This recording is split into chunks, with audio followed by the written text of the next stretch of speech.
Join करा. हो तर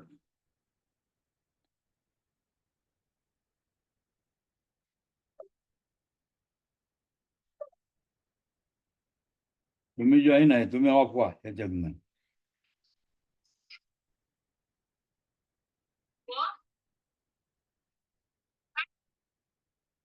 तुम्ही जॉईन आहेत तिकडं, तिकडं काय गरज नाही, इथनं बंद व्हा.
जॉईन करा.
जॉईन करा जॉईन.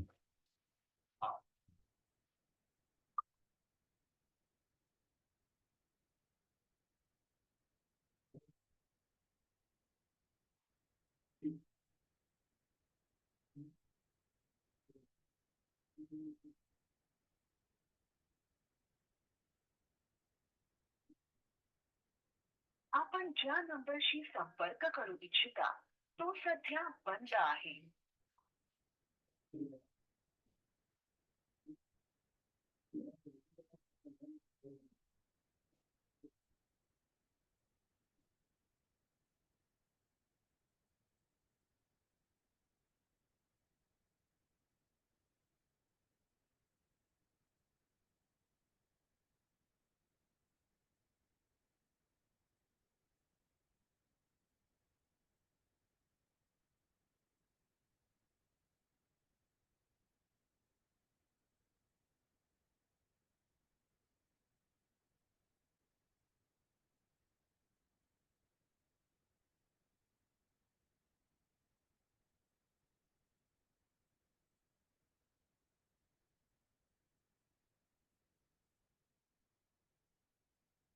हॅलो, जॉईन करा.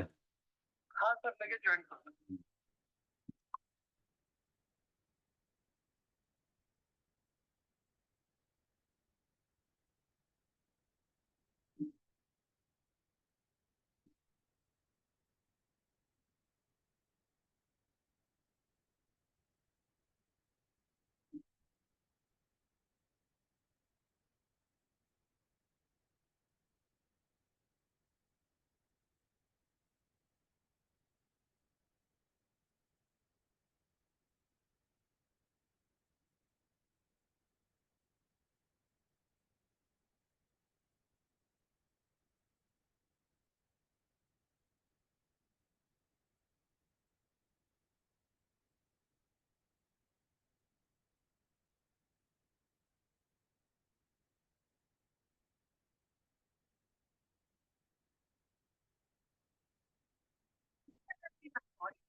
ती ह्या वेळेस उत्तर देत नाही. तुम्ही थोड्या वेळाने प्रयत्न करा. Person you are calling is not answering. Please try later. आप जिस व्यक्ति को कॉल कर रहे हैं वह उत्तर नहीं दे रहा है. कृपया कुछ समय पश्चात प्रयास करें.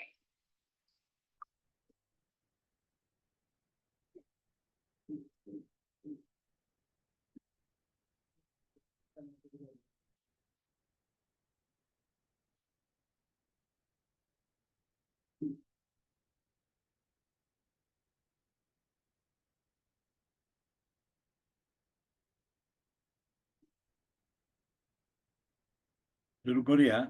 S11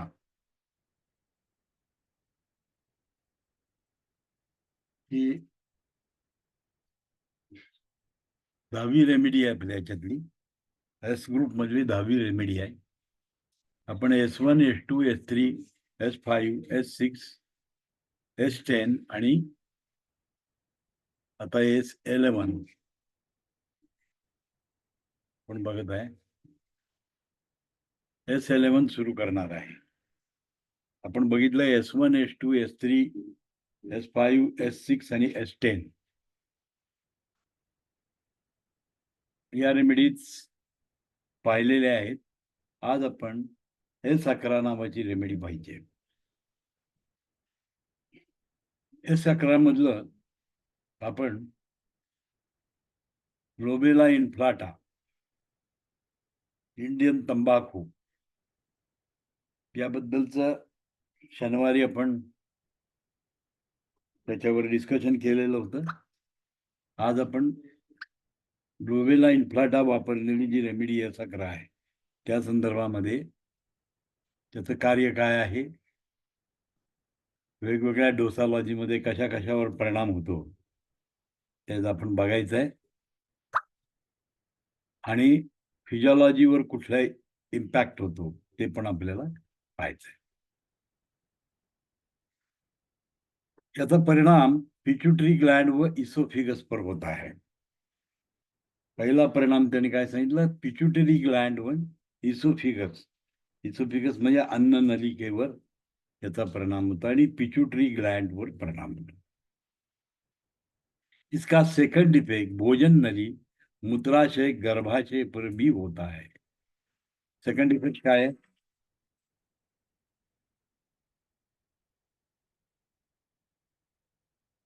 हॅलो, हाँ नमस्कार साहेब.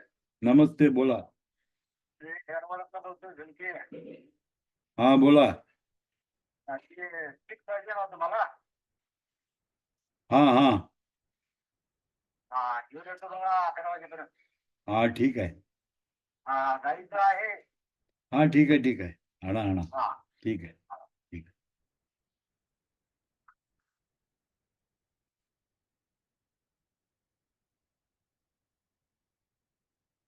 तर हा याचा सेकंड इफेक्ट भोजन नली, मूत्राशय, गर्भाशय पर होता है. याचा इफेक्ट कशावर होतो? भोजन नली. Secondary effect. पहिला इफेक्ट आहे पिट्यूटरी ग्लँड आणि इसोफिगसवर. सेकंडरी मध्ये अन्ननलिका, मूत्राशय, गर्भाशयवर होता है. यह अमाउश फेफड़े व रक्त नलिका के लिए बलकारक है.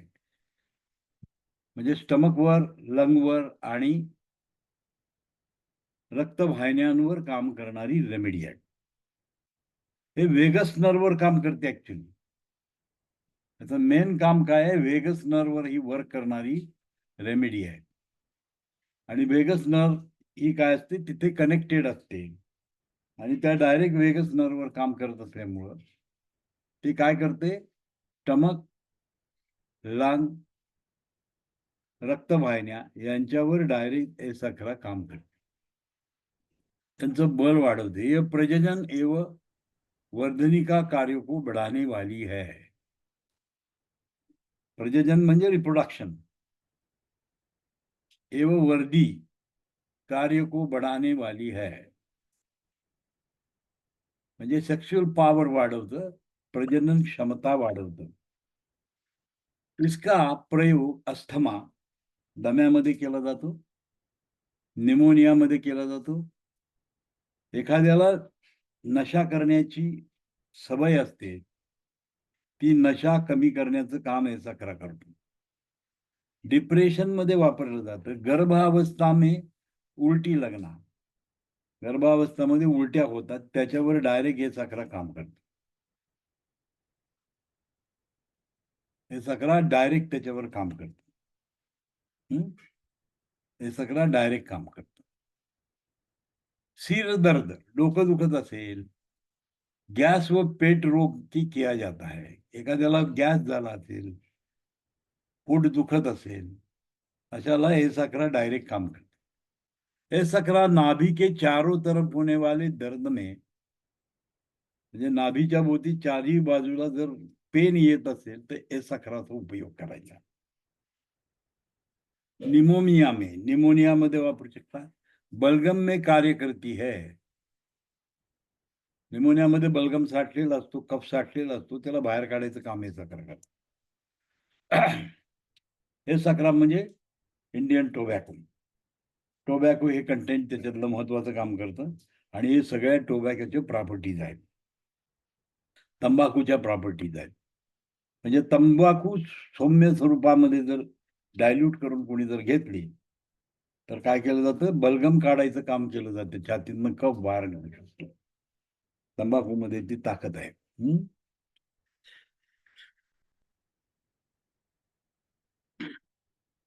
म्हणजे जे नशेली पदार्थ असतात ते ऍक्च्युली नर्व्ह सिस्टीमवर फार जोरात काम करतात, नर्व्हस सिस्टीमवर काम करतात. म्हणजे त्याची सूक्ष्म मात्रा करून जर आपण घेतलं तर नर्व्हस सिस्टीम ऍक्टिव्हेट करता येते, हे त्याचा अर्थ आहे. कारण हा एक नशिले पदार्थच आहे.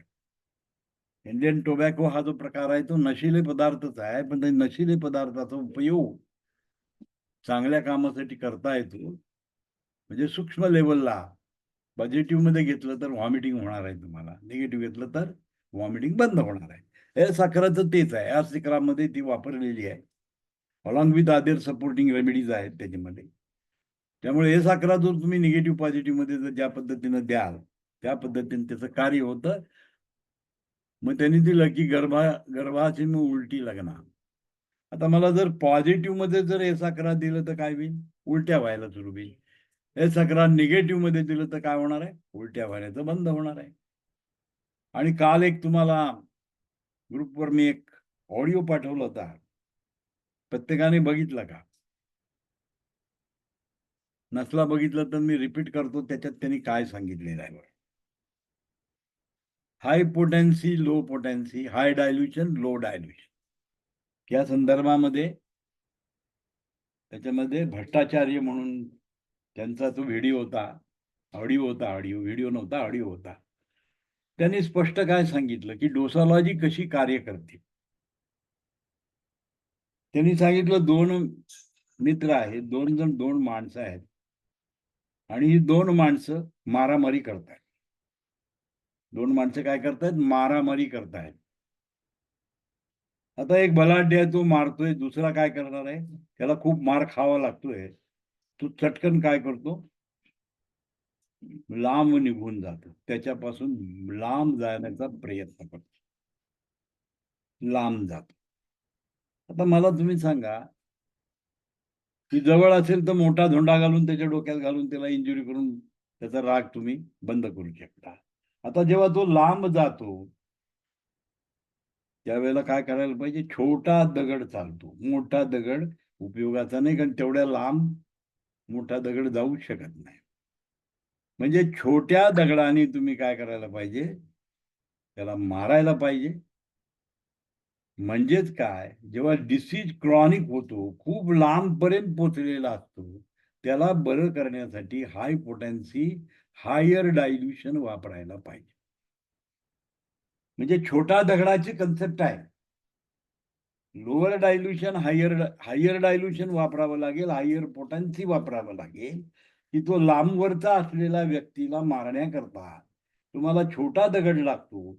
तसं ही हाय पोटेन्सी, हायर डायल्युशन हे काय करतं? छोट्या स्वरूपात असतं आणि त्यामुळे ते लांबपर्यंत जातं. त्यामुळे जनरल डिसीजमध्ये, क्रॉनिक जनरल डिसीजमध्ये आपण काय लोकल आणि जनरल म्हणतो. जनरल डिसीजमध्ये आपण काय करतो? हाय पोटेन्सी, हायर डायल्युशनचा वापर करायचा आहे. हायर डायल्युशनचा वापर करायचा आहे. हायर डायल्युशन काय करतं? सूक्ष्म होतं आणि सूक्ष्म पदार्थ कशातूनही बॅरियरमधनं क्रॉस करून लांबपर्यंत पोहोचू शकतो.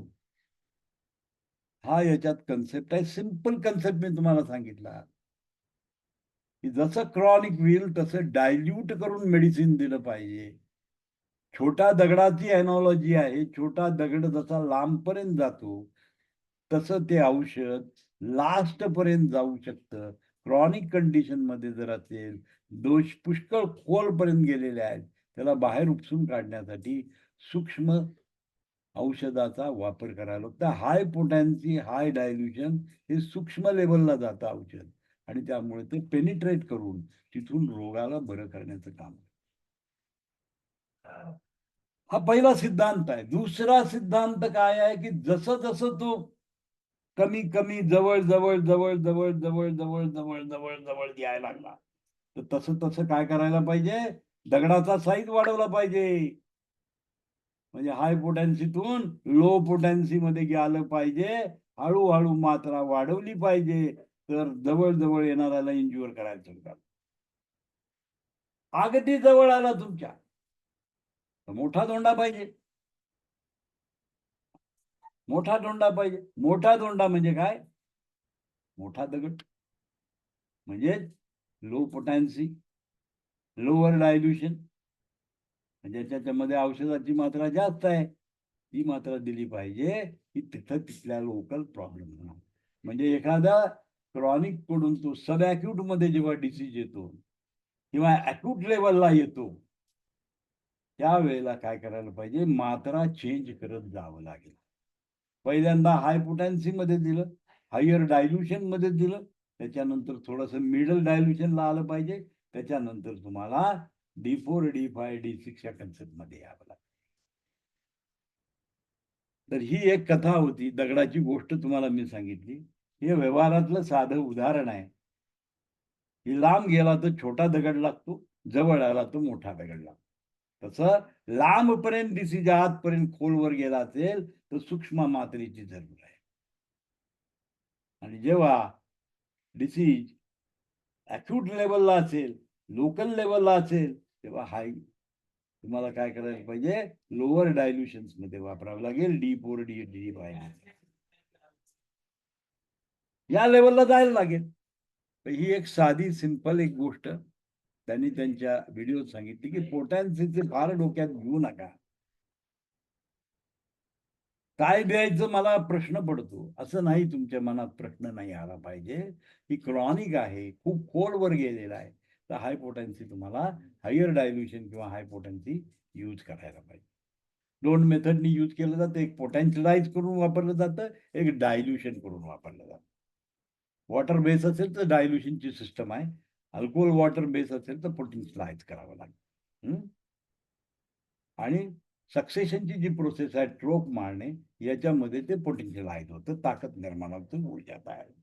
आणि त्या ऊर्जा पेनिट्रेटिंग असते, सूक्ष्म लेवलला जाते, गॅस स्टेटला जाते. गॅस स्टेट काय असते, वायू अतिशय सूक्ष्म भागातून आत जाऊ शकतो. त्यामुळं लांबपर्यंत खोलपर्यंत शरीरामध्ये त्याचं कार्य होतं. तर हे लक्षात येतं, काल पाठवलं होतं. आता त्यामुळं जेव्हा तुम्ही ऍप्लिकेशनचा विचार करता तेव्हा पॉझिटिव्ह निगेटिव्ह विचार करायचा आहे. कारण लॉ ऑफ सिमिलरचा जो नियम आहे, समानतेचा जो सिद्धांत आहे, समानतेचा सिद्धांत काय म्हणतो की मोठ्या प्रमाणात एखादं जर औषध दिलं, पॉझिटिव्ह लेवलमध्ये जर औषध दिलं, तर तो काय करतो, शरीरामध्ये काही लक्षणं निर्माण करतो. लक्षणं निर्माण करतो. ती लक्षणं निर्माण करण्यासाठी आपल्याला पॉझिटिव्ह मध्ये द्यावं लागतं औषध. मोठ्या क्रूड लेवलला दिलं जातं, त्यावेळेला काही लक्षणं निर्माण होतात. आणि ही लक्षणं जसं ते औषध सूक्ष्म करत जाल तसं तसं लक्षणं नष्ट केली जातात. तर हा होमिओपॅथीचा सिद्धांत आहे. इथे होमिओपॅथी पण लागू पडतं. म्हणजे ज्या वेळेला मी त्याला म्हणतो की मूत्राशयावर काम करतंय, भोजन नलीवर काम करतंय, त्याच्यात दोन्ही इफेक्ट करायचा, एक पॉझिटिव्ह इफेक्ट ॲज वेल ॲज निगेटिव्ह इफेक्ट, ॲज वेल ॲज निगेटिव्ह इफेक्ट. पॉझिटिव्ह आणि निगेटिव्ह दोन्ही कन्सिडरेशन करावं लागेल तुम्हाला. म्हणजे ज्या वेळेला तुम्ही रोगाचं निदान करता त्यावेळेला ते पॉझिटिव्ह झालंय का निगेटिव्ह झालेलं आहे, हे तुम्हाला कळलं पाहिजे. त्या ऑर्गनचं काम पॉझिटिव्ह होतंय का निगेटिव्ह होतंय,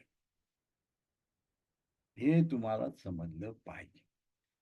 आता उदाहरणार्थ आपण असं घेऊ की स्टमकचं काम काय आहे, अन्नाला होल्ड करून ठेवणे.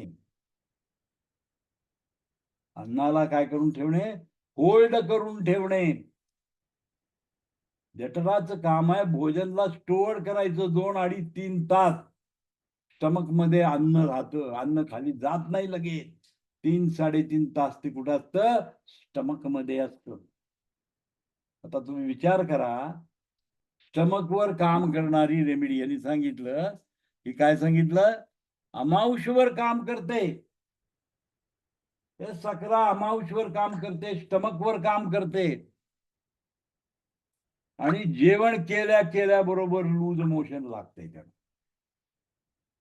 पेशंट लगेच तात्काळ संडासला जातो, जेवल्याबरोबर लगेच संडासला जावं लागतं.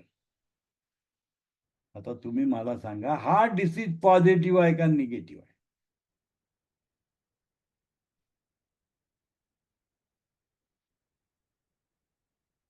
सर हा निगेटिव्ह आहे. दुसऱ्यांचं काय ओपिनियन आहे? जाधवनी सांगितलं की निगेटिव्ह आहे, ठीक आहे.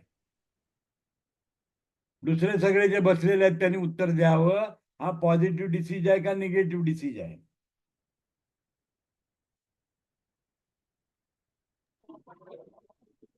मी अजून काही त्याच्यावर वक्तव्य केले, त्यांनी सांगितलं निगेटिव्ह डिसीज. कोण निगेटिव्हला कन्फर्म आहे आणि कोण पॉझिटिव्ह म्हणते ते सांगा. जे पॉझिटिव्ह आहेत ते पहिले सांगा.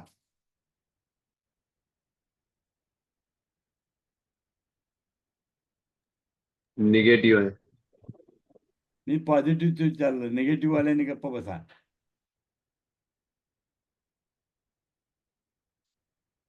म्हणजे पॉझिटिव्ह करणार कोणीही नव्हता, निगेटिव्ह वाले सगळे सांगा. हे सगळे ऍग्री आहेत निगेटिव्ह डिसीज आहे. बरोबर आहे का ते? माधुरी चव्हाण सांगा, होय. बरोबर आहे का? होय सर. तुमच्या म्हणण्याप्रमाणे बरोबर आहे. जाधव म्हणतात ते बरोबर आहे. हा, कोल्हे सर सांगा, पॉझिटिव्ह आहे का निगेटिव्ह आहे? माझ्या मते पॉझिटिव्ह. ठीक आहे, पॉझिटिव्ह आहे. नाही, कोल्हे सर म्हणतात पॉझिटिव्ह आहे. बाकी त्यांचं काय म्हणणं आहे?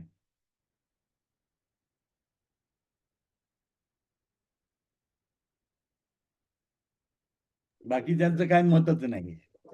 कुंपणावरचे सरदार. त्याला म्हणतात कुंपणावरचे सरदार. जे उत्तर देत नाहीत ते सगळे कुंपणावरचे सरदार असतात. इकडे येणं आणि तिकडे येणं, पण हे नुकसान करून घेत आहे. This is a negative type of disease. कारण स्टमक काय करतं? होल्ड करतं. लक्षात घ्या, आपण अॅनाटॉमी फिजिओलॉजी बरोबर वाचत नाही. स्टमक मध्ये 3 तास अन्न राहतं. स्टमक मध्ये 3 तास अन्न राहतं. स्टमकचं कार्य आहे टू होल्ड द सिस्टम. आणि जेवल्याबरोबर लूज मोशन होणे याचा अर्थ डिसीज निगेटिव्ह आहे.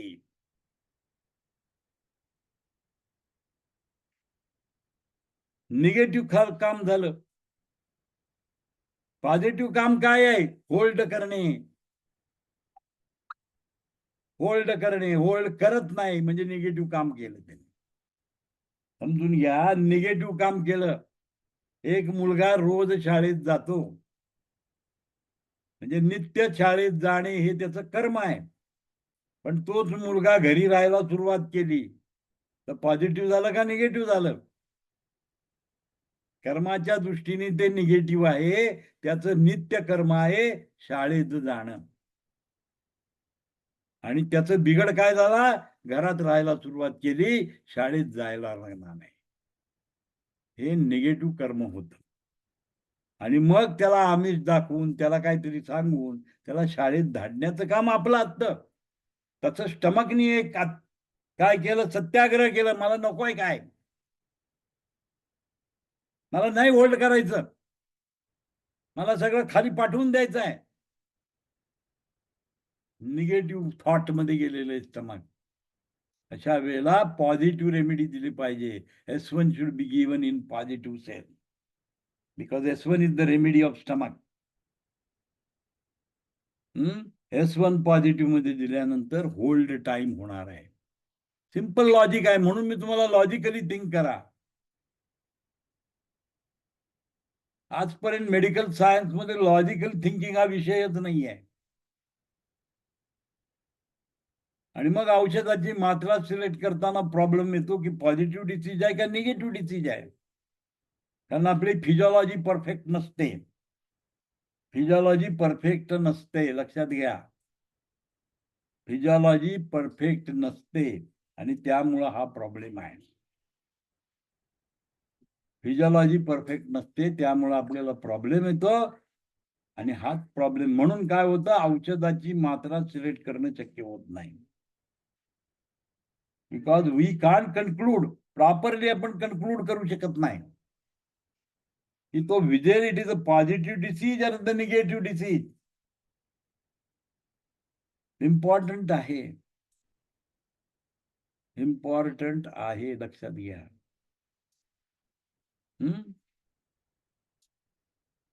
इम्पॉर्टंट आहे, हे समजलं पाहिजे.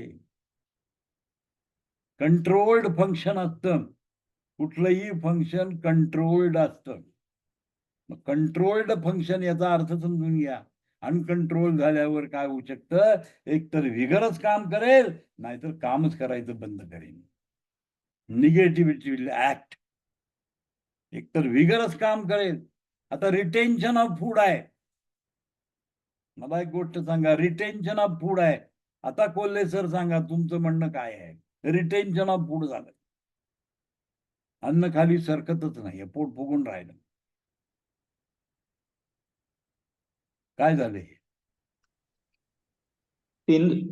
3 तासापर्यंत होल्ड झालं तर नॉर्मल आहे. हा, 2 जास्त तासात रिकामं झालं तर नॉर्मल आहे, पण त्याच्यापेक्षा जास्त टाइम होल्ड झालं तर काय? तर मग पॉझिटिव्ह झालं. पॉझिटिव्ह डिसीज झाला. मग निगेटिव्ह रेमेडी दिली पाहिजे. हा, आणि आपल्याला काहीच माहित नाही पॉझिटिव्ह आहे का निगेटिव्ह आहे. काय करणार? नॉर्मल देणार. न्यूट्रल रेमेडी देणार. न्यूट्रल. समजा ते पॉझिटिव्ह असेल तर जास्त होल्ड होणार न्यूट्रल दिल्यानंतर, हो, आणि निगेटिव्ह असेल तर काय होणार? बॅलन्सिंग करायला खूप टाइम जाणार आहे Balancing. त्याला. न्यूट्रल डोस काम करणार, पण त्याला वेळ लागणार.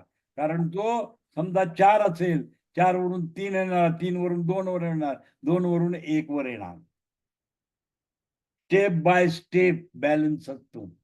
वरून सुद्धा कमी कमी थोड्या थोड्या वेळाने येणार आहे. म्हणजे तुम्ही न्यूट्रल डोस दिल्यानंतर रिझल्ट येणार, पण it will take more time. It will take more time to stable the condition करण्यासाठी स्टेबल गोष्ट होणार आहे. म्हणजे तुम्हाला एकदा कळलं की स्टमक बिघडलेला आहे, पण तुम्हाला डोस जर कळत नसेल तर 100% काय करायचं आहे? न्यूट्रल डोस द्यायचा आहे. सगळ्यात सोपं पार्ट आहे. इलेक्ट्रोपॅथी मध्ये हा सगळ्यात सोपं पार्ट आहे. आणि मग न्यूट्रल डोस देताना जास्त दिवसाचा द्यायचं नाही, 1 आठवड्यातच द्यायचा. 1 आठवड्याचीच रेमेडी द्यायची आहे. महिन्याचं औषध द्यायचं नाही त्याला. कारण पुढच्या आठवड्यात तो आल्यानंतर तो पॉझिटिव्ह आहे का निगेटिव्ह आहे हे आपल्याला ऑटोमॅटिक कळायला लागतं. ऑटोमॅटिक कळायला सुरुवात होते की तो बॅलन्स होतच नाहीये. 1 आठवडा रेमेडी दिल्यानंतर बॅलन्सिंग होत नाही, याचा अर्थ something is wrong with our dosology. आपल्या डोसॉलॉजीची काहीतरी रॉंगनेस आहे, हे आपल्या लक्षात येतं. मग त्यावेळेला तुम्हाला काय करायला पाहिजे? According to the condition, whether it is negative or whether it is positive, त्या गणितामध्ये तुम्ही द्यायचं. दुसरं कन्सिडरेशन आहे, क्रॉनिक आहे का लोकल आहे. विचार काय करायचा आहे? लोकल आहे का क्रॉनिक आहे. क्रॉनिक असेल तर हायर मध्ये जावं लागेल, हायर पोटेन्सी मध्ये जावं लागेल. आणि अक्यूट असेल तर लोअर पोटेन्सी मध्ये काम करावं लागेल. D4 D5 6 किंवा D1 D2 D3 या लेवलला करायला लागेल अक्यूट मध्ये. सब अक्यूट मध्ये असेल तर D4 D5 D6 करावं लागेल. आणि त्याच्यापेक्षा क्रॉनिक असेल तर D7 D8 D9 करावं लागेल. म्हणजे डोस तुम्हाला बदलावं लागेल. आणि त्याच्यापेक्षा सुद्धा क्रॉनिक आणि अतिशय सूक्ष्म लेवलला गेला असाल तर अबाउट 10th डायल्युशन सगळं वापरायला लागेल. त्याच्यामध्ये आपल्याला करावं लागेल. मग त्यावेळेला first dilution, second dilution, third dilution 147चा रेशो वापरून करायचा आहे तुम्ही. तर तिथं सुद्धा पॉझिटिव्ह निगेटिव्ह न्यूट्रल असंच असतं, असंच रिपीट होत जातं. आणि अकॉर्डिंगली तुम्ही ती रेमेडी यूज करू शकता. तर हे आपल्याला समजलं पाहिजे. म्हणजे ज्या ठिकाणी इथं जे काय काय दिलेलं आहे, इथं जेवढी सिम्पटम्स दिलेत त्याच्यामध्ये पॉझिटिव्ह इफेक्ट होऊ शकतो ऍज वेल एज निगेटिव्ह इफेक्ट होऊ शकतो. पॉझिटिव्ह इफेक्ट काय आणि निगेटिव्ह इफेक्ट काय. मूत्राशयाचं काय काम आहे? टू कलेक्ट द युरिन कलेक्शनचं काम आहे. ब्लॅडरचं काम काय आहे? कलेक्शन करायचं आहे आणि ठराविक मात्रा झाल्यानंतर त्याला बाहेर टाकायचं. मूत्राशयाचं काम आहे.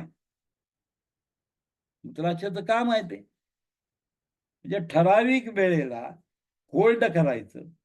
त्याच्यानंतर जेव्हा त्याची मात्रा फुल भरेल, ब्लॅडर फुल जेव्हा भरेल, त्यावेळेला ब्रेनला सिग्नल देऊन ब्लॅडर ओपन करण्याचा प्रयत्न करायचा. आता मला तुम्ही सांगा, ब्लॅडर ओपनच होत नाहीये. ब्लॅडर ओपनच होत नाही, होल्ड होऊन राहिलं युरिन. म्हणजे काय झालं?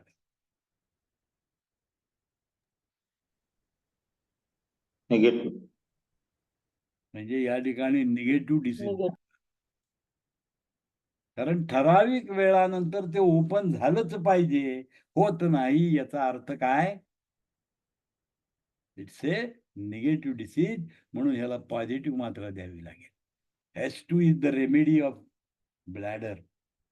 S2 is the remedy of gall bladder, urine bladder. S2 positive मध्ये दिला तर सपाट्यानं युरिन व्हायला सुरू होईल. पण युरेथ्रामध्ये जर काही प्रॉब्लेम असेल, पुढच्या एंडला प्रॉब्लेम असेल, तर you have to give C17 remedy आहे. पुढे येईल ते C17 वापरावं लागेल. त्यावेळेला ब्लॅडर ओपनिंग क्लोजिंग करण्याची क्रिया करेल. तर हे लक्षात घ्यायचं. पण थांबतच नाही, थेंब थेंब थेंब थेंब आली की जायला लागते, आली की जायला लागते, आली की जायला लागते. Hold time is not there. अशामध्ये कंडिशन काय झाली? लॉजिक लावायला पाहिजे. म्हणजे इथे पॉझिटिव्ह डिसीज झाला, compare to that it is a positive disease, आणि मग निगेटिव्ह रेमेडी द्यायला पाहिजे. ते आल्या आल्या युरिन जायला लागलं, थांबतच नाही आहे. किडनी मधनं आत आलं म्हणून काय होतं? फ्रिक्वेंट युरिनेशन. फ्रिक्वेंट युरिनेशन, वारंवार लघवी होणे, वारंवार लघवी होणे. Uncontrolled, inconsistency of the flow. हे सगळं काय येतं? पॉझिटिव्ह डिसीज होतो हा. अशा वेळेला S2 ला निगेटिव्ह मध्ये जर दिलं तर होल्ड करतो. हे लॉजिक तुमच्या लक्षात आलं पाहिजे. म्हणजे युरिन ब्लॅडरचं फंक्शन काय आहे याचं पूर्ण ज्ञान तुम्हाला पाहिजे की युरिन ब्लॅडर काय करतं. रचना त्याची काय आहे? त्याच्यात रिसेप्टर्स असतात, प्रेशर रिसेप्टर्स आहेत. जेव्हा ब्लॅडर फुल भरतं त्यावेळेला त्याचं सिग्नल ब्रेनला जातो, आणि ब्रेनला झाल्यानंतर एक दोन स्पायटर असतात, इंटरनल स्प्लायटर आणि एक्सटर्नल स्प्लायटर. इंटरनल स्प्लायटर ओपन होतं, एक्सटर्नल बंद असतं, आणि ते बंद आहे ते तुम्हाला उघडता येतं. त्यामुळे युरिन आल्यानंतर बाथरूम मध्ये जाण्याचा जो टाइम आहे तो टाइम तुम्ही वाचवू शकता. ज्या वेळेला हे होत नाही त्यावेळेला काय विचार करायचा आहे? एक्सेस फंक्शन आहे, ओपनच राहतं. ब्लॅडर क्लोजच होत नाहीये, स्प्लायटर ओपन झालेली आहे, हा प्रॉब्लेम असतो. म्हणजे तिथे लॉजिक आपल्याला लावावं लागेल. अकॉर्डिंग टू कंडिशन आपल्याला त्या गोष्टी पाहायला लागतील. म्हणजे ब्लॅडर इतकं सेन्सिटिव्ह झालं की युरिन आली की प्रेशर रिसेप्टर इमिजिएटली इन्फॉर्मेशन ब्रेनला देते, स्प्लायटर ओपन होऊन जाते. युरिन ब्लॅडर रिकामा झाल्यानंतर स्प्लायटर क्लोज होत नाहीत, ही एक निगेटिव्ह कंडिशन मध्ये आली तुमची. स्प्लायटरचं वर्क होत नाही, तिथला मसल काम करत नाही, प्रॉपरली एक्टिव्हेशन होत नाही. त्यामुळे ब्लॅडर क्लोज करणे, ब्लॅडर ओपन करणे या क्रिया सगळ्या डिस्टर्ब होतात, आणि मग काय होतं? कंटिन्युअसली युरिन व्हायला सुरुवात. फंक्शनॅलिटी तुम्हाला स्टडी करावं लागेल. फंक्शनॅलिटी. आणि हा काय काम करतो? Work on the nervous system. S11चा जो रोल आहे ते नर्वस सिस्टीमवर काम करण्याचा रोल आहे. म्हणजे असं इनकन्सिस्टिंग ऑफ जर युरिन करत असेल तर S2 चा उपयोग नाही, S11 द्यावा लागेल. बिकॉज वेगस नर्वचा जो कन्सेप्ट आहे, न्यूरोलॉजिकल सेन्स मध्ये आपल्याला पॉझिटिव्ह निगेटिव्ह करावा लागेल. सेन्सरी अर्थ मोटार, सेन्सरी नर मोटार नर, या दोन्हीचाही आपल्याला त्या ठिकाणी विचार करावा लागेल. आणि त्याप्रमाणे आपण सिलेक्शन ऑफ रेमेडी करू शकतो. फंक्शन काय बिघडलंय आणि कुठली रेमेडी वापरली पाहिजे याचं सिलेक्शन आपण अकॉर्डिंग टू दी फंक्शनॅलिटीवर आपण करू शकतो. तर पॉझिटिव्ह निगेटिव्हचा आपला संबंध आला. नशे की लत बघा, नशे की लत म्हणजे काय? नशा करण्याची इच्छा. आता इच्छा म्हणजे कोणाचा संबंध आला?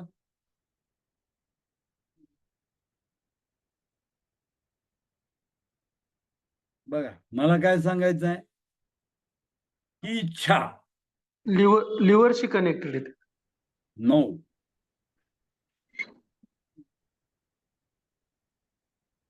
As per the brain physiology मध्ये कशाचा संबंध आला?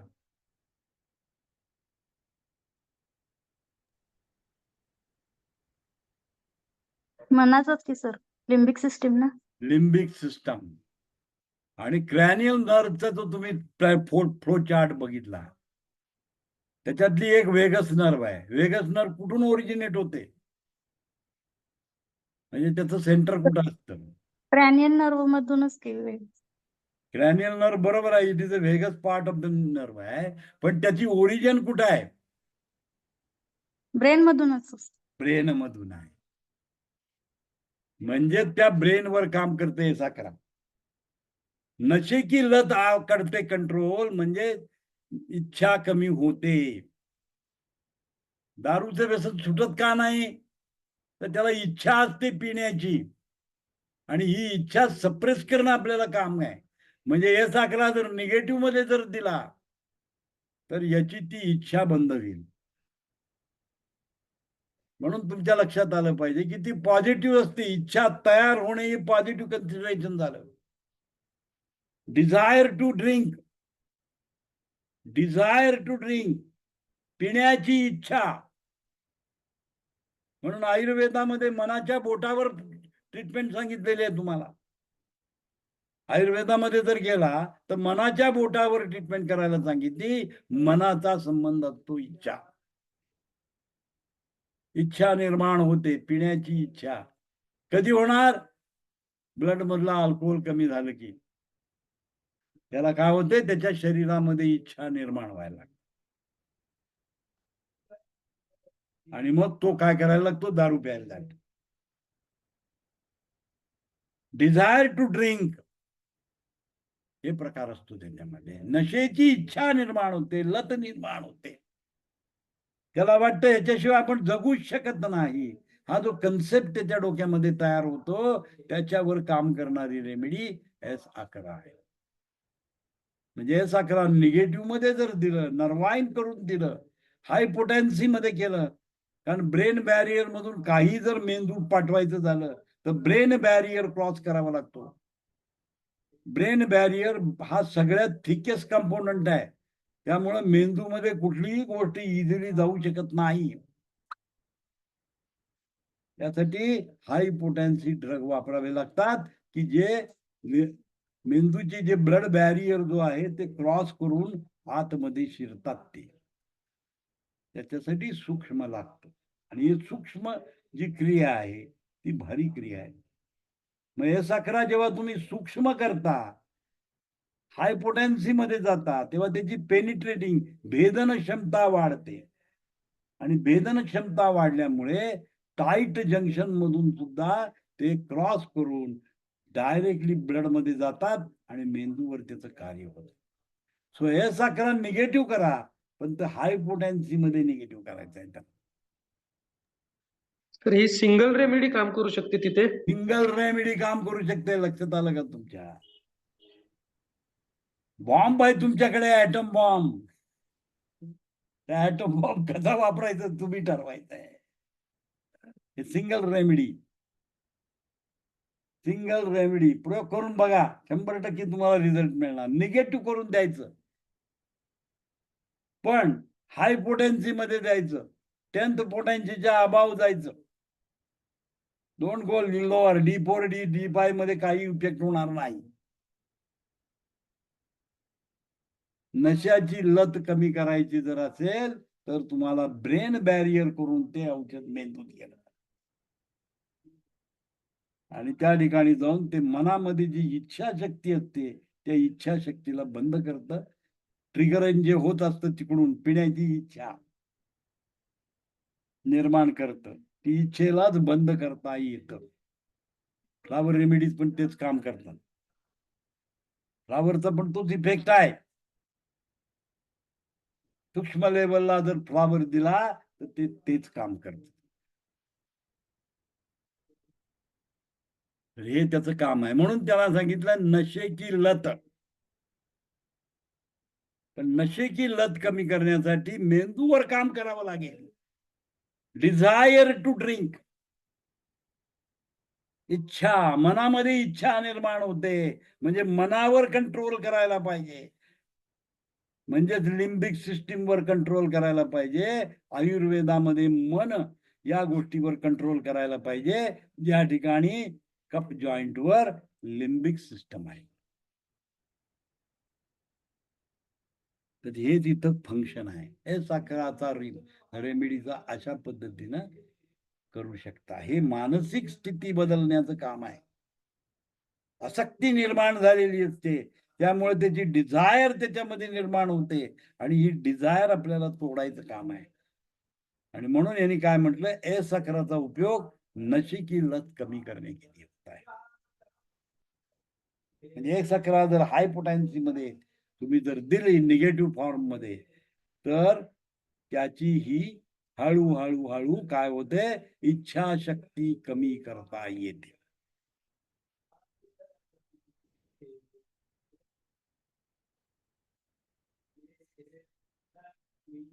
माझे एक दोस्त आहेत, बाळमाने, डॉक्टर बाळमाने म्हणून आहेत. त्यांनी 2 स्प्रे तयार केलेले आहेत. नशामुक्तीसाठी 2 स्प्रे तयार केले त्यांनी. आता तुमच्या लक्षात आलं असेल की त्यांनी काय वापरलेलं आहे. ते फॉर्म्युला सांगत नाहीत, पेटंट आहे त्यांचं, परंतु तुम्ही अंदाज करू शकता काय वापरलेलं असेल. एक्सटर्नल ऍप्लिकेशन मध्ये, एक्सटर्नल ऍप्लिकेशन तुम्हाला माहिती आहे की सूक्ष्म लागतं. स्किन मधून काही आत पेनिट्रेट करायचं असेल तर ज्याला जेवढं तुम्ही सूक्ष्म कराल तेवढं ते काय करेल, पेनिट्रेट, भेदन क्षमता वाढेल. आणि भेदन क्षमता वाढली की त्या ठिकाणी असलेले जे रिसेप्टर्स आहेत हे डायरेक्ट मेंदूवर काम करतात. डायरेक्ट मेंदूवर काम करतात.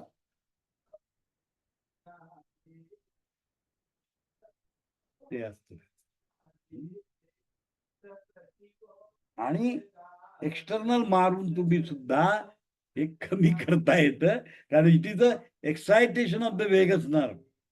आणि वेगस नर्वचं एक्सायटेशन जर बंद केलं, स्टॉप केलं, तर पेशंटची इच्छाच कमी होते. तसं इंटरनली हे साखरा जर दिलं निगेटिव्ह मध्ये तर इच्छा कमी करायला मदत करतो. नशे की आदत कमी होते. मेंदूवर जाऊन काम केलं पाहिजे त्याने. डिप्रेशन बघा, दुसरा केक नश केलं तर त्याचं डिप्रेशन पण आहे. एखाद्या व्यक्तीला डिप्रेशन होऊन उलट्या होत आहेत, व्हॉमिटिंग स्टार्ट होतं. डिप्रेशन, स्टेट ऑफ डिप्रेशन गेला, शॉक मध्ये गेला. बऱ्याच वेळेला ऍक्सिडेंट झाल्यानंतर ती कंडिशन असते की त्याला उलट्या व्हायला लागतात. भीतीच्या मनामध्ये भीती निर्माण झाल्यामुळं त्याला उलट्या व्हायला लागतात. काही पोटात राहत नाही, 5 मिनिटात बाहेर पडायला सुरुवात. ही कंडिशन बघा काय आहे. म्हणजेच काय झालं, पोन्स अँड मेडुला मध्ये असलेलं जे व्हॉमिटिंग सेंटर आहे ते ऍक्टिव्हेट झालेलं असतं.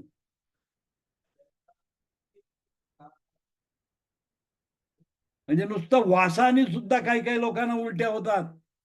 गर्भवती स्त्रीला अन्नाचा वास आला तरी उलटी व्हायला लागते. व्हॉमिटिंग, सेन्सेशन ऑफ व्हॉमिटिंग, हे जे प्रकार आहे त्यावेळेला काय झालं असतं, सेन्सिटिव्हिटी वाढलेली असते वेगस नर्व मधनं.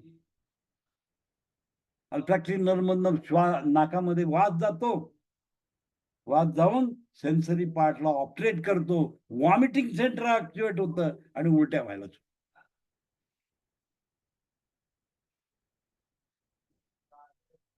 आलं का लक्षात? ही क्रिया आहे.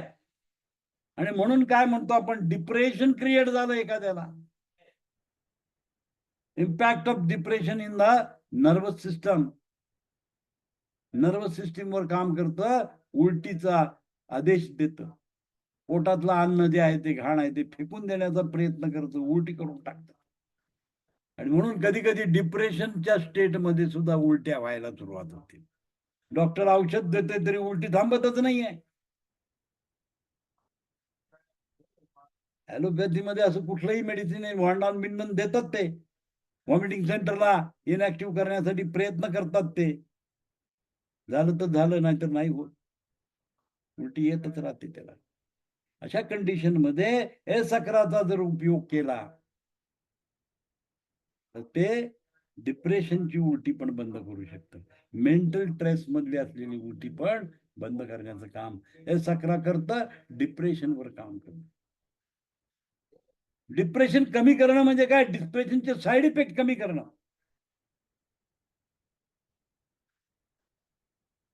डिप्रेशनचे साईड इफेक्ट कमी करणं. अँगर येईल एखाद्याला, एखाद्याला फिअर येईल, एखाद्याला सॅडनेस वाढेल, एखाद्यामध्ये वरीज वाढतील, एखाद्यामध्ये एन्जॉय म्हणजे आनंद जास्त प्रमाणात येईल. Anything can be excited. त्याला कंट्रोल करायचं काम हे सक्रा करतं. Any type of depression which lead to different sensory activities. अशा कंडिशन मध्ये इमोशनवर परिणाम होत असतो. त्यावेळेला एक्सेस किंवा निगेटिव्ह मध्ये दिलं तर ते सगळं सप्रेस करतात. The effect of the depression. Effect of the depression.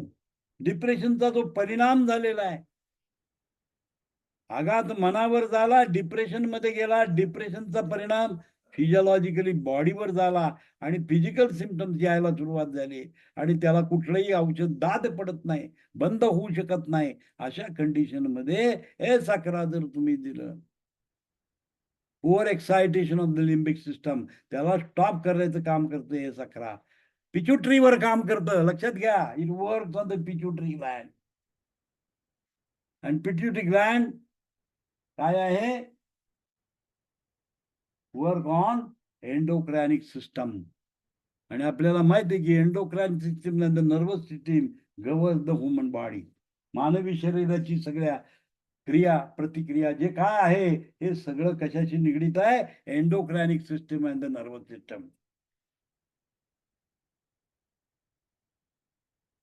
Nervous सिस्टीमचा पार्ट मन आहे, आत्मा आहे. फिजिकल लेवलला नर्व सिस्टीम आहे. मेटाफिजिकल लेवलला आत्मा आणि मन आहे. आत्मा संस्कार करतो, संस्कार असतात आत्म्यावर आणि मन त्याला गव्हर्न करतो. म्हणून मन आणि आत्मा याच्यावर परिणाम करायला पाहिजे. आणि त्याला डिस्टर्ब झाल्यामुळे जे काही फिजिकल सिम्पटम्स येतात, हे फिजिकल सिम्पटम्स हे सक्रा कंट्रोल मध्ये आणतो. म्हणजे it can control the depression. त्याला आपण काय म्हणतो? डिप्रेशन कंट्रोल करणं. and it is the remedy of depression control. हे सक्रा, हे सक्राचं काम आहे डिप्रेशनला कंट्रोल करायचं.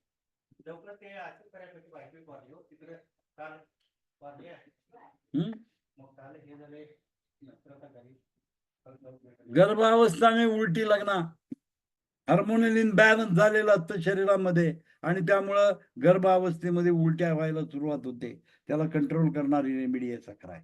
हे सक्रा निगेटिव्ह मध्ये जर दिलं तर उलट्या व्हायचं बंद होणार आहे तुमचं.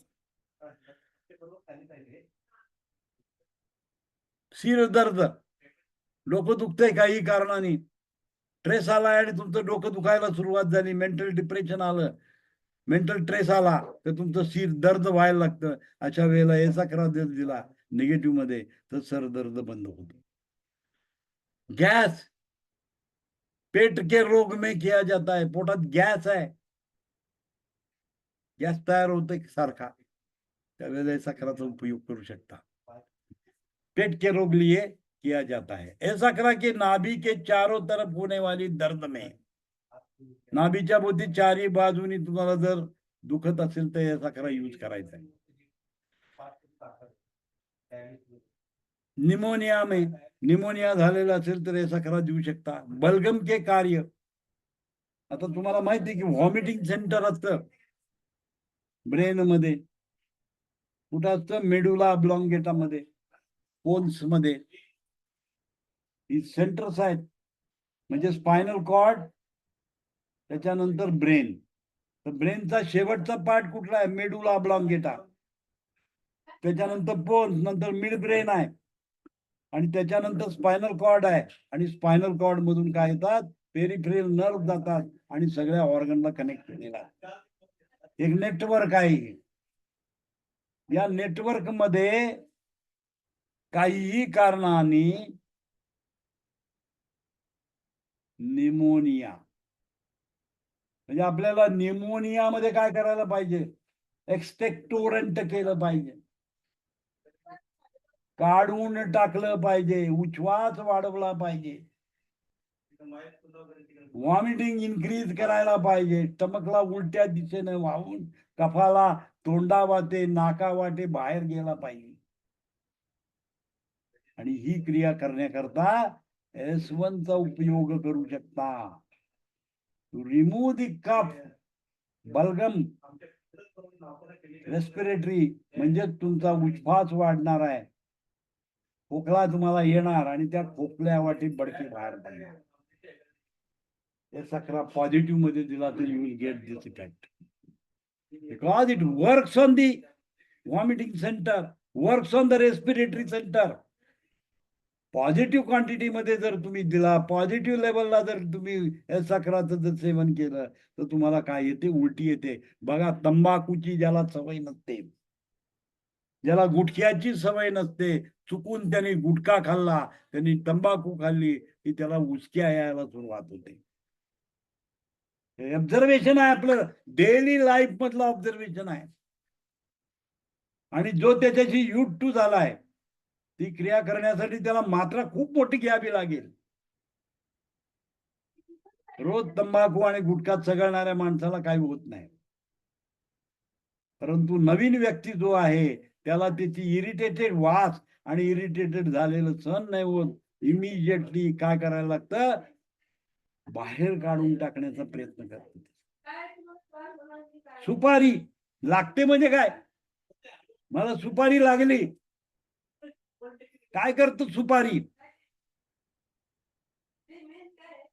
ब्रेनवर काम करत, नर्वस सिस्टीम वर काम करतं, पोन्स अँड मेडुला मधल्या सेंटरला ऍक्टिव्हेट करतं, आणि तुम्हाला काय व्हायला लागतं? उलटी व्हायला लागते. असाम्यवत्व, जे तुमच्या शरीराला योग्य नाही आहे असं त्याला वाटतं, ते बाहेर काढण्याची प्रतिक्रिया शरीर करतं, आणि तुम्हाला व्हॉमिटिंग व्हायला सुरुवात होतं. आता हीच क्रिया S11 पॉझिटिव्ह मध्ये केल्यानंतर करते. आणि त्याच्यामध्ये लोबिला इन्फ्लाटा आहे, इंडियन टोबॅको आहे त्याच्यामध्ये. इंडियन टोबॅकोचं हे कन्सेप्ट आहे. He will work on the brain, brain लेवलला जाऊन काम करतं आणि ऍक्टिव्हेशन करायला.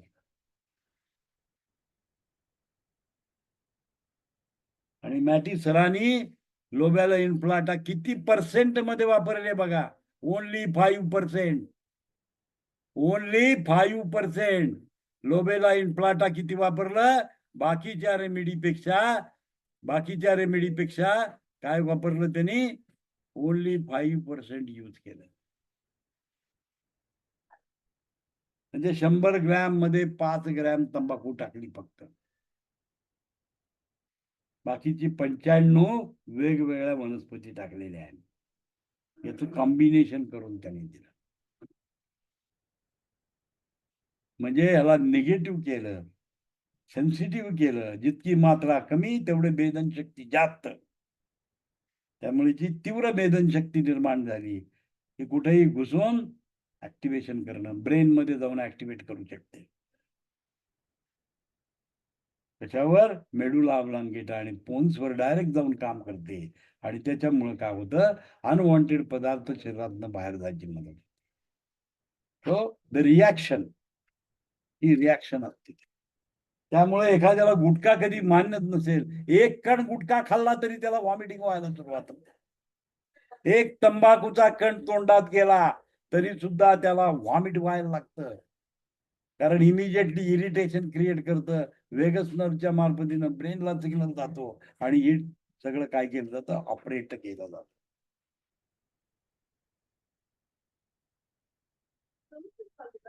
So it will start vomiting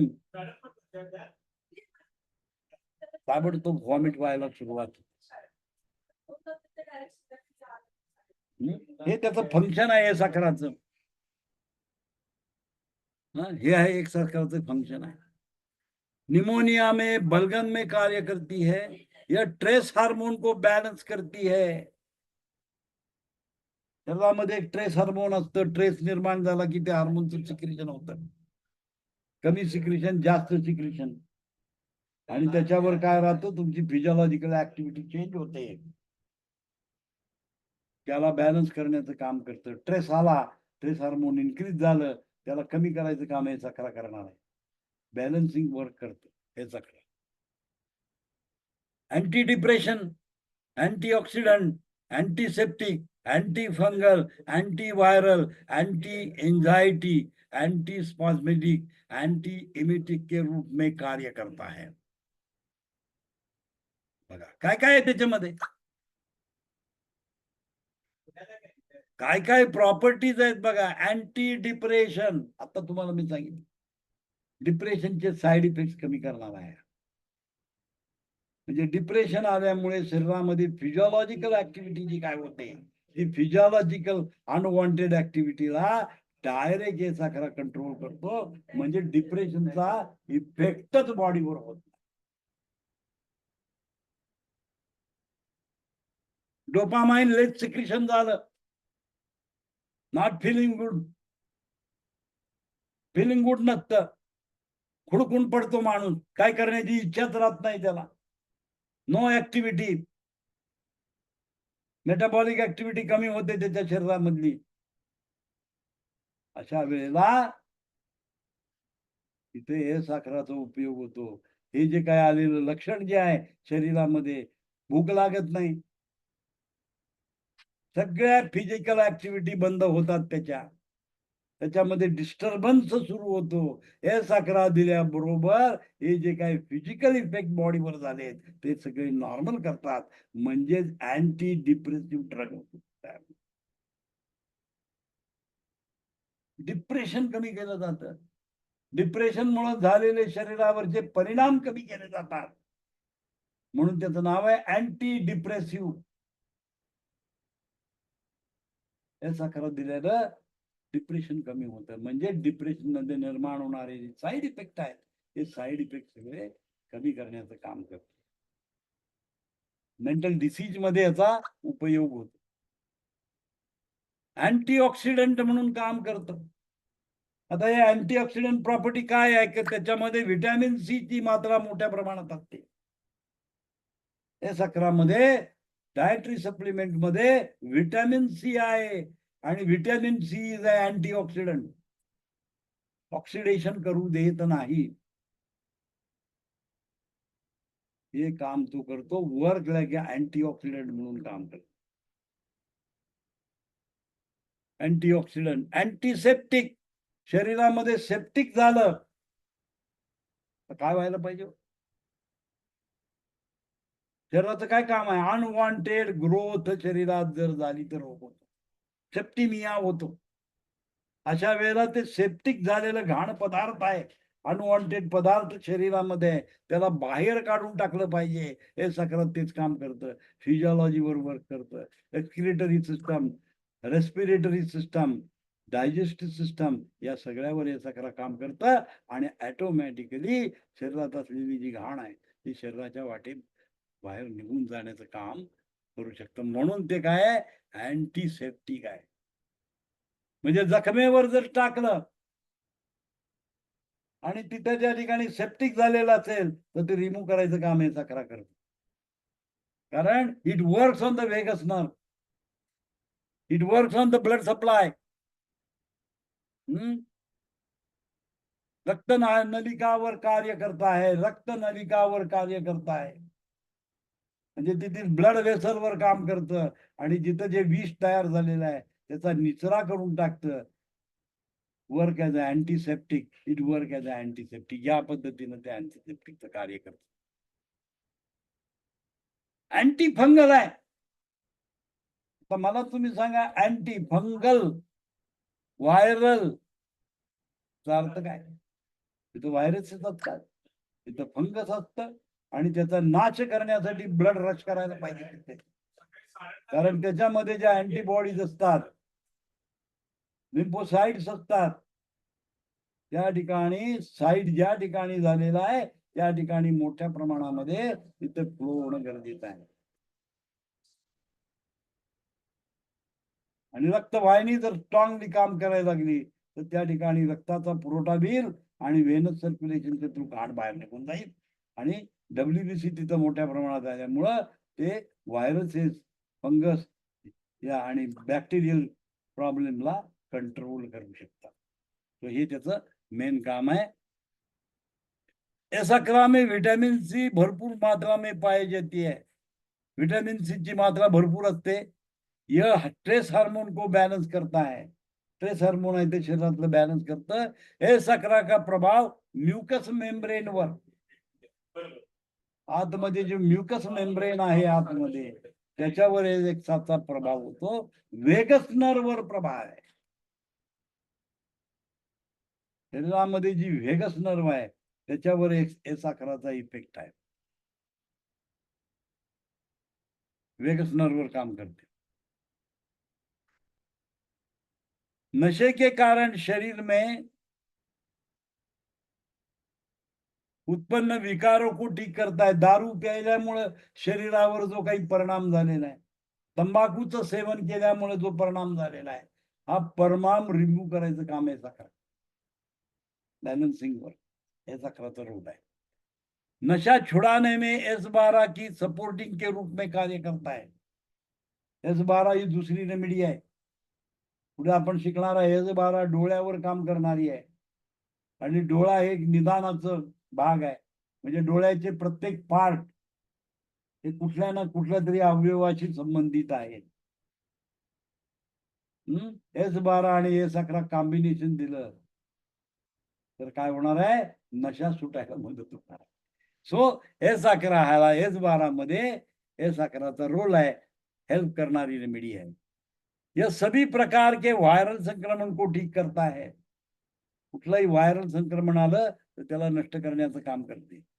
यह सफर के दौरान होने वाली उल्टी व नर के इरेक्शन से होने वाली उल्टी को रोकने का कार्य करती है. म्हणजे आपण जेव्हा गाडी लागतो म्हणतो, गाडी प्रवास करायला लागलो की उलट्या येतात काही लोकांना, तर त्याला रोखण्याचं काम हे साखरा करतो. म्हणजे प्रवासाला जाताना हे साखरेच्या गोळ्या तुम्ही जर ठेवल्या आणि खाल्ल्या तर तुमच्या उलट्या होण्याचा प्रकार बंद होतो. नर के इरेक्शन में होने वाली उल्टी को रोकने का कार्य करती है. चक्कर आना, मिचलना में कार्य करते. ढवळत राहतं पोटामध्ये आणि चक्कर येत राहते. अशा वेळेला हे साखरा काम करतो त्याच्यावर. गॅस बनना व गॅस के कारण सीत दर्द होना, पोटामध्ये गॅस बनायचा आणि डोकं दुखायला लागतं. अशा वेळेला हे साखराचा उपयोग करता येतो. खासी के साथ बलगम आना, खोकायला लागलं की बलगम पडतो, ते कंट्रोल करायचं काम हे साखरा करू शकतो. टेन्शन, एखाद्याला टेन्शन आहे ते कमी करण्याला मदत होते. नाक बहना, रेनिसायटिस आहे, नाक सारखं बहत राहतं, काही कारण नाही, ॲलर्जी म्हणतो आपण त्याला. ॲलर्जिक रिॲक्शन काय आहे, ॲलर्जी कुठून कुठून होते, ॲलर्जीचा पाथवे काय आहे हे समजून घ्या. ॲलर्जी काय करतं, नाकात सेन्स गेला, कुठूनही काही परागकण गेले, नाकात जाऊन थांबले, कुजलेला पदार्थाचा वास आला, ऑटोमॅटिकली शिंका आणि नाक गळायला सुरुवात होते, सिक्रेशन करतो ते. आता हे सिक्रेशन कसं होतं, it is going to the vagus nerve. Vagus नर्वला दिल्यानंतर शरीरातल्या ग्रंथी ऍक्टिव्हेट करतं आणि म्युकस सिक्रेट व्हायला लागतं आणि नाकातून टप टप टप टप टप पाणी यायला लागतं. अँटी ॲलर्जिक सारखं काम करतं. कुठल्याही प्रकारच्या ॲलर्जी मध्ये नाक गळत असेल हे साखरा दिलं पाहिजे. हे साखरा काय करतं, सेन्सिटिव्हिटी कमी करतं. ॲलर्जिक रिॲक्शनची सेन्सिटिव्हिटी कमी करू शकता. निगेटिव्ह मध्ये जर दिला ऑटोमॅटिकली जो वेगस नर्वचं जे वर्क आहे सेन्सिटिव्हिटी वाढवण्याचं ते कमी होऊ शकतं. बरेचसे क्रॅनियल नर्व काय असतात, नाकामध्ये जातात, कानामध्ये जातात, डोळ्यामध्ये जातात. अशा वेळेला सुद्धा त्याचा वर्क होतो. ते त्याचं काम आहे. तर ते लक्षात आलं असेल की नर्ववर पण काम करतं, नर्वस सिस्टीमवर काम करतं. त्यामुळे नाक गळणे, नाक नींद न आणणे, झोपच येत नाही. मेंटल पेन म्हणजे मानसिक श्रम केलं की डोकं दुखायला लागतं. स्ट्रेस पेन, स्ट्रेस आला तरी पण डोकं दुखायला लागतं. बहुत अच्छा कार्य करते. या सर्वावर ये साखरा काम करते. आंख नाक कान के सिस्टम को बैलेंस करती है. बघा एक साखराचा उपयोग कुठे आहे? आंख कान नाक त्याच्यामध्ये सगळ्या 12 क्रॅनियल नर्व जात असतात. 11वी वेगस नर्व आहे ती ऍब्डोमेन मध्ये जाते. बाकीच्या 11 ज्या आहेत ते वरच आहेत. त्याच डायरेक्ट क्रॅनियल वर हे काम करते मेडिसिन. त्यामुळे आंख नाक कान की सिस्टम को बैलेंस करती है. हड्डियां की कमजोरी होना टूटना आदि में कार्य करता है. मेमोरी बढ़ाने का ये S12 के बहुत अच्छा सपोर्ट करता है. S12 आणि S11 जर दिलं तर मेमोरी वाढवू शकता. इसीलिए मानसिक रूप को कमजोर बच्चों पर बहुत अच्छा कार्य करती है. वेगस नर्व पर इसका मुख्य प्रभाव.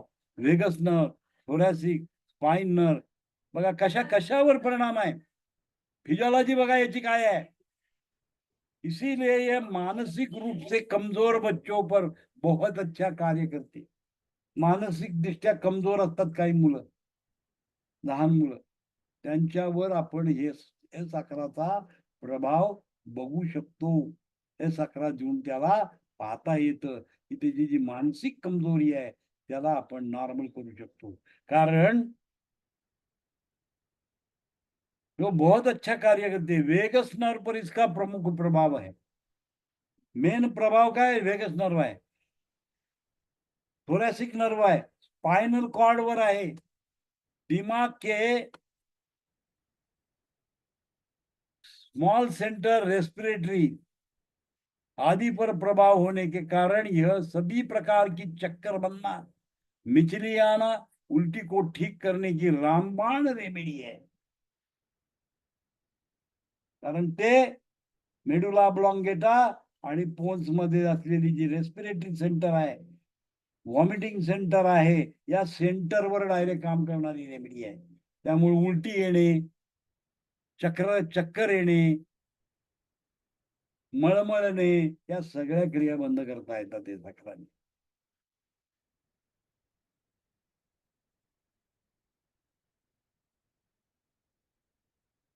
इसका प्रयोग हर प्रकार की उलटी में, कुठल्याही प्रकारची उलटी असे थांबवायला मदत करते. यात्रा करते समय उलटी होना, प्रवासामध्ये उलटी जर होत असेल तर या साखराचा रोल आहे. झुले में बैठने में उलटी होना, काही मुलांना झुला झोपाळ्यावर बसली की उलटी यायला लागतात. हलायला लागलं काही की त्यांना उलटी व्हायला लागते. हलणाऱ्या कुठल्याही वस्तूवर ते जर बसले तर त्यांना उलटी व्हायला लागते. आणि म्हणून गाडी हलत असते, झोपाळा हलत असतो, हलण्याच्या कंडिशन मध्ये त्यांना त्रास होतो आणि त्यांना उलट्या व्हायला लागतात. ही उलटी डायरेक्ट कंट्रोल करते याचा.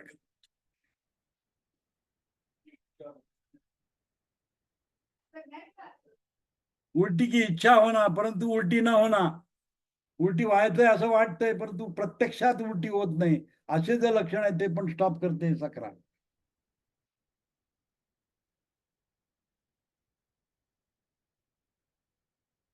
इसमें विटामिन सी भरपूर मात्रा में पाया जाता है. इसीलिए यह विटामिन सी की कमी से होने वाले स्कर्वी रोग की रामबाण रेमेडी है.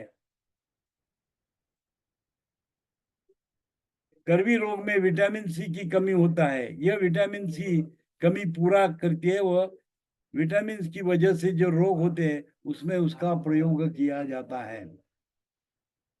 मुंह से रोग जैसे मसूड़े में खून आना, मसूड़े में दर्द, यह दवा मुंह के घावों को भरती है. मुंह में किसी तरह की इंजरी होने पर हार्मोनल चेंजेस, इम्बैलेंस में, चक्कर आना, तंत्रिका तंत्र में जुड़ी समस्या, फोड़े ऐसे घाव जो न भर पाए, किसी भी प्रकार की नशे की आदत छूटने में, नशे के कारण जो बीमारी हो सकती है इसका प्रयोग करना चाहिए। यह दवा टॉक्सिसिटी को कम करती है, आंख, कान, गला, गुदा मार्ग से रिसाव, विटामिन सी की कमी से बालों की समस्या, लाल रक्त कणों की कमी, दिमाग समस्या जैसे रात में नींद न आना, माथे पर बोझ सा महसूस होना, माइग्रेन, याददाश्त की कमजोरी, मिर्गी रोग में उसका प्रयोग अन्य सहायक औषधों के साथ करने से अच्छे परिणाम प्राप्त हो जाते हैं। इथं सगळं ऍप्लिकेशन दिलेलं आहे तुम्हाला. म्हणजे आग, कान, गळा आणि गुदा मार्गामधनं जर सिक्रिशन होत असेल सतत, तर ते सिक्रिशन बंद करायचं काम याचा करा करते. दवा टॉक्सिसिटी को कम करते है, शरीरामध्ये टॉक्सिक मटेरियल जर वाढलं असेल तर त्याला कमी करण्याचं काम याचा खरं करतं. आंख, कान, गला, गुदा मार्ग से रिसाव, कानातून, नाकातून सतत स्त्राव होण्याची जी प्रक्रिया असते, ही स्त्राव होण्याची प्रक्रिया बंद करते. आता विटॅमिन सी कमी असल्यामुळे केसाच्या तक्रारी निर्माण होतात, त्याच्यामध्ये ही रेमेडी तुम्ही यूज करू शकता, कारण याच्यामध्ये मोठ्या प्रमाणामध्ये विटॅमिन सी आहे. लाल रक्तकणाची कमी, आरबीसी काउंट कमी असेल तरी पण हे सकरा देऊ शकता. दिमाग की समस्या, मानसिक रोग काही असेल तरी हे सकरा देऊ शकता. रात में नींद न आना, रात्री झोप येत नसेल तरी झोपेचं गोळीसारखं काम करते सकरा. माथे पर बोझ सा महसूस, डोक्यावर काहीतरी ओझं ठेवलेलं आहे असं जेव्हा तुम्हाला वाटत राहतं, भरल्यासारखं डोकं, त्यावेळेला तुम्ही काय करायचं, हे सकरा यूज करायचे. मायग्रेन हेडेक, अर्धशिशीचं जे बिमारी असते त्याच्यामध्ये चालतं. यादगाची कमजोरी, मेमरी कमी झालेली असते काही लोकांची, ती वाढवण्यासाठी सुद्धा हे सकरा टॉनिक सारखं काम करतं. मिरगी के रोग में, ज्याला फिट्स येतात, त्या फिटच्या रोगामध्ये पण हे सकरा तुम्ही उपयोग करू शकता. अन्य सहायक औषधी घ्या, त्याच्याबरोबर दुसरी त्याला मदत करणारी मेडिसिन त्याच्यामध्ये घालून जर दिलं तर या सर्व रोगामध्ये जास्त त्याचा फायदा होतो तुम्हाला. ये दवा अपनी सहायक औषधि के साथ लीवर व किडनी पर भी अच्छा कार्य करती है. लिव्हर आणि किडनीवर दोन्हीवर काम करतं. सहाय्यक औषध पाहिजे त्याच्यासोबत. इस दवा का प्रभाव भोजन नली, मूत्राशय व गर्भाशय पर होता है. त्याचा प्रभाव कुठं असतो, अन्न नलिका, युरिन ब्लॅडर आणि युटरस वर जास्त प्रमाणात काम करते. अशा पद्धतीने एस अकराचं टोटल आपण ऍप्लिकेशन बघितलं. एस अकराचं ऍप्लिकेशन बघितलेलं आहे. इथे थांबूया. ठीक आहे. हॅलो, हा, सचिवालय सर, नागपूर सर. हाँ सर. दुपारी येऊन जा बा. दुपारी येऊ काय? हा, दुपारी या. बरं, बरं. म्हणजे औषध घेऊन लगेचच जाता येईल तुला, थांबायची गरज नाही. 3:30-4 ला येतो. हा, या चालेल.